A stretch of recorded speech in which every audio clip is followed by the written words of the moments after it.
nabo bagukurikira. Buno banuzi bwa izabo baravuga ngo abagutaye bazokugarukirako kandi bazobanza kuzunguruka bazana inyuma kuko basize inyuma. Wanu uzobahindukirira nibo bazoshiramwe imbaraga nyinshi baze maka bagucakamira. Kubera ubutunzi Imana zo yagushize. Ngo abami n'abami kanza baza bagupfukamira kandi bongera bagushikanira kuko wanyizikiye. Wanu banuzi bwa izabo. Ikindi naco Bibiliya iravuga ngo nzokurinda nk'imbone y'ijisho ryanje. Ngo bazogutera bazananye inzira imwe basanzare mu nzira indi. Hari igihe rero bazogutera ugaca bapfukamira bagaca bakubwira kwikigunda. Nuvuga Imana oni giti cyose ibindi biti byaje inama ngo bikibe ngo kibabera umwami. Kavuga ati we ninzakubera umwami nzohora mu bitekerezo byawe nzohora mu ntambara zawe nzohora mu kugucira imanza nzoba ndiko natakaza umwaka wanje w'ukwama ibyamwa ukwama ibyamwa ngo ngirene ngo ndiko nzagucira imanza. Arakanu ryo numvirije gatoyi ndakunda kubona titre ikintu gaca numva intwe yacu kuko nabafise umwanya uri sinabwiza. Murambona umunyarwanda ariko arakritika abo bana babyubahirana avuga ngo ubutunzi Imana ishira mu mwana w'umukobwa. Sinzi ukuntu yabivuze yarababajwe n'ukugende ari umwana w'umukobwa afise ingabire zidasanzwe mugabo aciye arongorwa n'umupagani. Nuvuga ingabire ziwe babiri ngombwa ko zihagarara kuko uri umwana w'umukobwa kuko erega nibwo biri ngombwa ko murongo eka nabwo biri ngombwa ko uwo n'umuhamagaro ushobora kwikubako canke ntukubiko.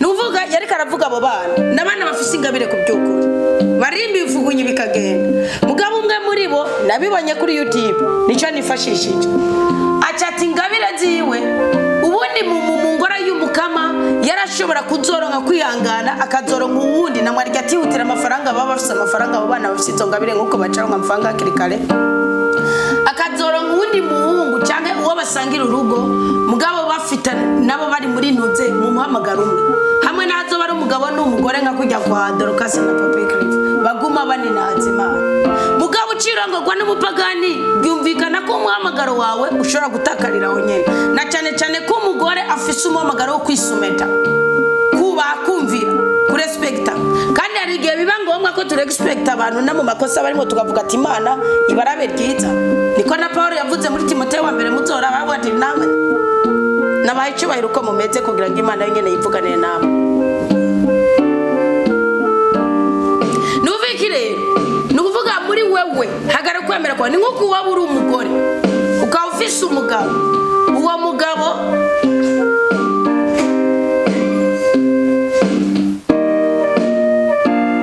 wawe kera wari ngendanye warasenga warisonzesha wasenzerera Imana gutanga kimwe muri cyo umugabo ni mubihurizeko wavuti gerero ako neri nambara mu rugo rwanje reka nubaho umugabo Imana imbabarire ico ca 10 nzohora ndatanga yose kwa kwiyegize no ubugizi kose kubera iki wa mwanzuro wa wafata uzotuma Imana iharanira ko urugo rwa rugira ubutsinzi mugabo mwanzuro urawebye kubw'intege nke z'umugabo wawe nawe injiye mu ntege nke ziwe bisigura yuko urugo rugiye kwangirika. Nibi byo umubambango waje vuga ati nimba muno enda babera umwami aho ati nimwemere mube musi y'amashami yanje nikuvuga mwumva uko numva mumere gukomerewe ibiva muri jewe bibabe ko bibagere ko kikintu uri musi yaco urumva amawa yanje bagire uko nemere uko numva ibintu uko nigana ibintu uko nkora ibintu mubikore nkuko nyine nikuvuga ni wiganye kuko buri umuntu wese afise amahitamo ubutunzi bw'umuntu Imana yabusize mu mahitamo nuhitamo nabi uzotunguka umutima n'amakuru nuhitamo kuba umugabo uzoba umugabo nuhitamo kuba imbwa uzoba imbwa mugabo igihe cyose ugendera mu bitekerezo bya mugenzi wawe hari umuvumo muri Yeremiya 17 niwo kugeraho ngo usigarura agati kameze nk'iyari yari karano hameze hejuru ku cyuma ahantu hatagira n'icyunyunyu na gitoya kubera kwizigira no kugenda mu bitekerezo by'uwundi.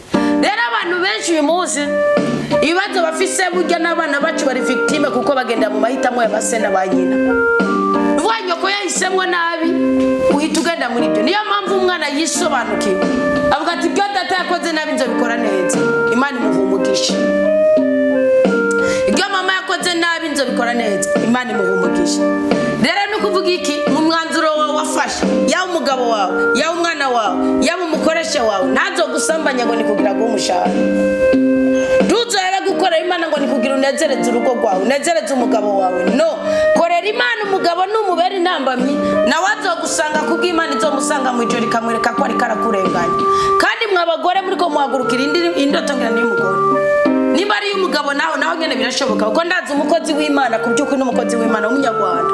Nukuvuga iki yatakaje urugo rwiwe, umugore aramuta. Sumuhanuzi? No. Umugore aramuta. Benshi bakibaza ati ni gute afise ingabire nk'izi mugabo umugore wiwe akaba yaramutaye urugo rwaramunaniye bigenda gute? Nagira mbabwize ukuri ko hariho n'umuntu Imana itokwera mera ko mubana ngongero yikorera. Kuko ubutunzi buri muri we. Nimba ufise ubutunzi bw'Imana harabandi nawe ufise ubutunzi bwa kiranga. Kandi burashimangiye kuko ni ntagondwa.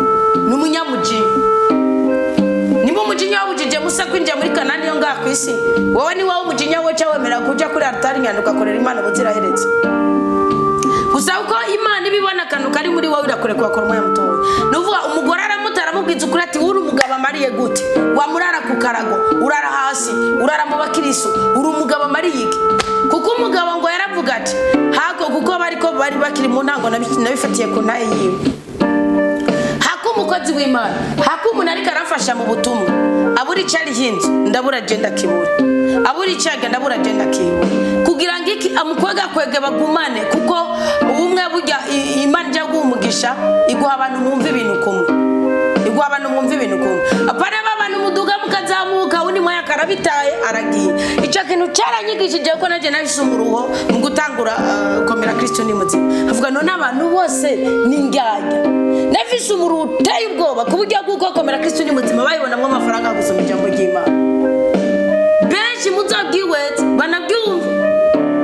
banabyumve ugasanga nk'ubaraje ugasanga niwe muri kumwe muri komite ugasanga araje ngurumva ngo ikesi sengo bigende uko amafaranga ugasanga yinagira uburyaje ngo ukavuga ati Imana akumukubita vomye yuko abinyuma yiyo organization ndavuga no n'ibintu ushaka kubikora ndumwe nka mukoroganiza ibikombe nari umuhamagara nisanga Imana irakureka kugira ngo ikugeze irabe ingene ufata ingingo gufata ingingo ni ubutunzi bw'umuntu hari umuntu biba ngombwa ko ufata ingingo mbabwije ukuri cyangwa umuntu abwiye ati ntuzombone mu maso uzobupfu ntuzombone kubw'umuvukano restaurant komera Kristo ntuzombone mu maso kandi kubw'ineza yawe kandi yaramugenziga iruhande yuko twari muri komera Kristo ntuzombone mu maso kubera iki yarayifitiye ikindi cyerekezo gisumba iciye wanje nane mu byibagire hariho n'abantu bigaze guhindura profile komera Kristo ni muzimaze nk'amezi 3 ane bashira kubitera so nuvuga iki waba mu mwanzuro wawe ntugombe kugenda wemeza abantu no bamungingisha ingiye ku itegeko rya rudasumbwa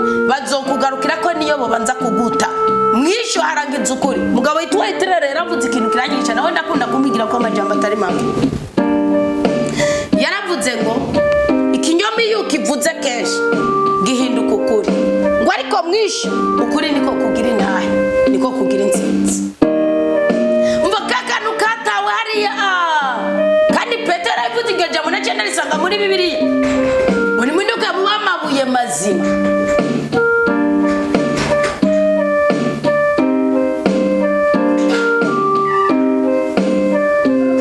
nuvuye rero bawewe reka kujana ibitekerezo by'abantu umwanzuro wafashe ugegendana n'Imana ntubingare gusa no uko ari gihuba n'umugore ukabingare ugatiki ugaturugo ugasanga muziki taningene gisaswa nuziki ugaherera muri adoration muri ruwanje mu muhari mu biki byose byiza bawewe ureke kunaniza abagenzawe ariko ntiyakagira ugutandukanya n'itego rya rudasumbwa kuko ubudahangarwa buri muri mwebwe hari umuntu wundi yigaze vuga urazi ko ndazogaruka nganda ubwo ati nimba ibyo wahiga bitari ndani urazokomeza uguma inyuma mugabo nimba hari ikintu wahiga kiri ndani kuvuga kiri mu rugo kiri mugi uzoza sije nzoguhamagara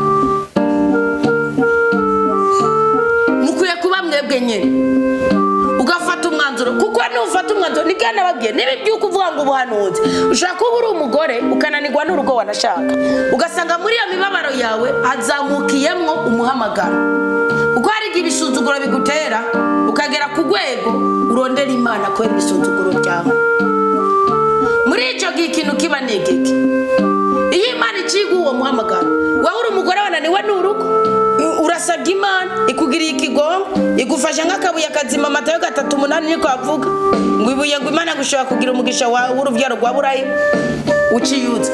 Umaze imyaka 3 utanguye kuvuma, Imana igwaye kwemegwa, Imana igwaye gushizemo ubutunzi bw'ijambo ryayo, none utanguye kunakana n'abagabo.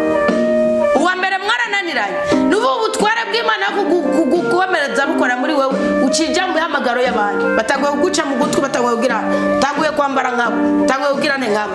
Urumva ibintu byose ikirani cy'Imana yakubwiye ati ba wewe nyakagira ugukura mu ntego yawe, kuko ngo igiti cy'umubamba ngo umubamba ngo ubundi uraba, umubamba ngo ubundi uri kwamawa.